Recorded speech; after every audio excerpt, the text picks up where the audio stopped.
So hello mga kulishop, isang magandang hapon po sa ating lahat. Actually maulang hapon po sa ating lahat ano. So malapit na ang Pasko. Merry Christmas po sa ating lahat. And God bless you all po ano.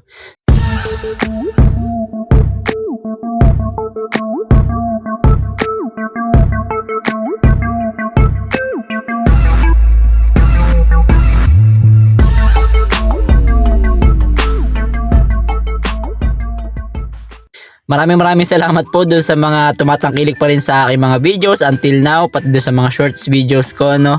Ayan, maraming salamat po kasi kung hindi po dahil sa inyo ay hindi po natin may papatuloy yung pamimigay natin ng mga pamaskong handog tuwing Pasko. Kahit pa maliit na bagay po ay nakakatulong po yung ating mga munting regalo para dun sa pagpapasaya ng ating mga kasama. So ayan guys, meron tayong dumating na package galing sa Lazada, no. Ayan, so ito ay galing sa Arrow Hardware. Ayan, nagkakahalaga po siya ng 99 pesos. Pinili ko po itong package na to dahil po, ayan, kung mapapansin nyo, meron tayong dashcam. Tapos, ito yung ating lagayan ng cigarette lighter kung saan nakalagay yung ating dashcam. Ayan, hindi masyadong kita. So ayan po yung lagayan ng dashcam natin ano, diyan po nakalagay. So ang problema ko po kasi is wala po akong mapaglagyan ng sa charge pag magcha-charge po tayo ano. Ayan, wala tayo diyan. So yung iba po na naka-Altis ay naglalagay dito. Ayan, dito sa bandang to nagpapalagay po sila ng charging port na USB. Kaya lang po pagka ganun po kasi yung nangyari, pagka nag-short po yung ating socket, wala po tayong pang laban dun sa short circuit ano pagka ganito po ano. Ayan, and wala po tayong mailalagay na iba pa. Pag magcha-charge po ako, nalobat yung cellphone ko, halimbawa po malayo po ang biyahe, naka-Waze po tayo or naka-Google Maps, ano po, alanganin po yung ating charging ano kasi wala dyan. Tapos pag tinanggal naman natin yung ating dashcam, wala tayong dashcam. Yan. So meron ako nakita na charger na siya, tapos FM transmitter. Kaya lang ang problema ko, pag isinalpak natin dito yon, mabubunggo na siya dito sa ating shifter ano. Bubunggo na siya, hindi na siya maayos na makakapag-shift. So kaya ang binili ko guys is ito, ganito. So tara, samahan niyo akong buksan guys. So yung package na to mabilis lang dumating, 3 days lang dumating na no. Okay. So check natin yung package natin guys. Actually nabuksan ko na to eh. Ayan, buksan ko na. Yun nga lang, wala siyang bubble wrap, naka-plastic lang. Tapos eto siya. Ayan, cigarette lighter. Ayan, may fuse, 120 watts. Okay, so meron siya ditong charging na maliit. Tapos meron siyang pang charge ng USB. Ayan. So tara guys, buksan natin. Ano, tingnan natin kung gumagana. Yan, may fuse siyang kasama. So ito yung sinasabi ko, para pagka nag-short circuit siya, meron siyang fuse na puputok. Yan, then siya naman ay naka-cord para maipopwesto natin siya ng maayos kung saan natin siya magandang maipwesto. Okay. So mahaba naman yung kanyang ano, mga 1 meter ang haba niya. Yan, maipopwesto natin siya ng maayos. And then yung fuse, nakikita nyo dito sa box niya, no? Papasok yung fuse dito sa loob niya. So tingnan natin. So yun, may fuse naman siya pala, may fuse na siya, tapos may extra fuse lang na ibinigay. Yan. Tabi natin yung extra fuse. Alright, then check natin.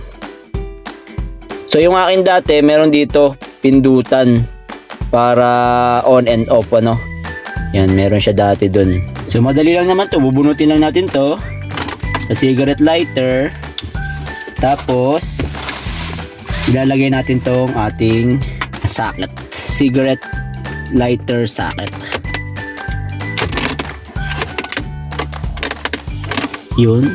Ang mangyayari dyan, dito natin nilalagay yung ating dashcam. Ayan, nakaganyan siya. Tapos kung meron pa kayong ibang device, pwedeng ilagay dito sa tatlong socket niya no. Ayan. So tingnan natin kung saan natin siya. Ngayon, pupwestohan ko lang siya ng maganda kung saan ko dapat may pwesto para hindi kalat naman yung wire niya. Ayan, kung dito siya, dito sa gilid, ididikit or dito. Medyo messy.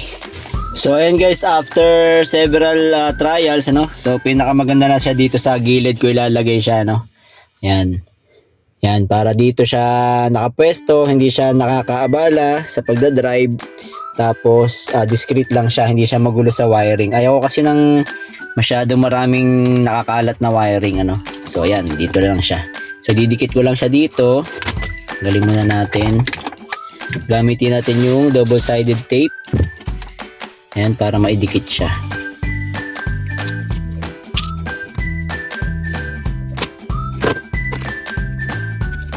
Ayan. Tapos dikit natin siya dito sa gilid. Okay, yan, ganyan siya. Natatanggal lang yung double-sided niya. Hindi masyado madikit. Ayan guys, pero bago pala natin siya ikabit, try muna natin siyang paganahin, kung gumagana ba siya, baka sira siya. Niya may blue siya, ibig sabihin meron na siyang kuryente, And then try natin tong, ayan, may ilaw din siya sa loob. Ayan. Wow. Try natin kung gagana na tong ating dashcam. Ayun, so umilaw na yung dashcam natin, so meaning ayan, gumana na siya. Okay, so functional naman yung ating gat natin, yung cigarette lighter natin. Then try natin itong charging port nya. Okay, so ito yung nabili namin na wire. Ayan, gumilaw naman siya. Ayan.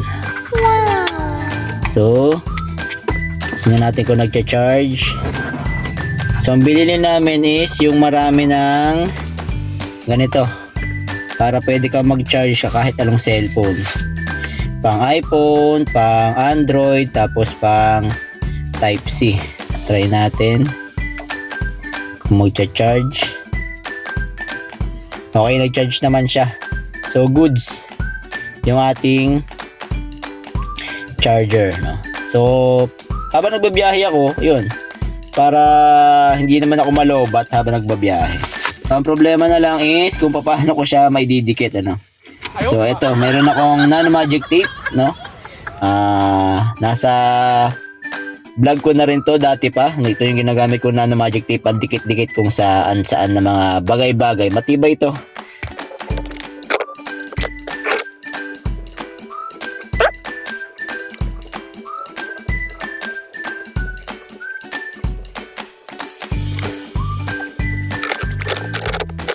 Nakadikit na siya.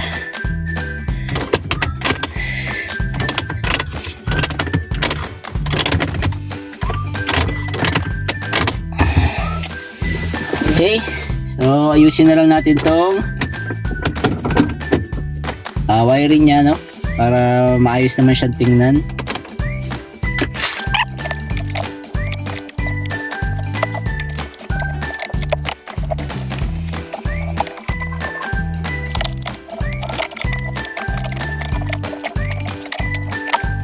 So ayan guys, hindi ko siya nilagay dito sa part dito kasi para hindi ako maalangan sa pagdadrive, So nandito na lang siya. Tapos pagka may magcha-charge, so madali may access, hindi na ako maaabala sa pagdadrive. Yun. Okay, so ito medyo may sasarado na natin. Ngayon, dati kasi hindi natin may sarado Lagi siyang nakabukas. Yan, so pwede natin siya parang isarado na ganyan yan. Kasi nakalampas dati yung yung socket niya. Dito pwede na natin siya medyo parang isara ng konti. Ayan, mas maliit lang kasi yung nasa loob niya. Yan, nakatago ngayon siya. Alright, so again, sa halagang 99 pesos lang guys, meron na tayong functional na cigarette lighter na pwedeng paggamitan ng extension natin para sa ating dashcam, para sa ating voltmeter kung maglalagay kayo ng voltmeter, at pwede rin pa ng isa pa, yung ating pinaka cigarette function natin, ano, pero hindi naman kasi ako nagsisigarilyo talaga, guys. Yan, then meron pa tayong kasamang USB port, no, para dun sa ating mga charging cable like this. Ayan, may charging cable tayo para makapag-charge tayo pag wala tayong kailangan natin mag-charge habang nasa biyahe.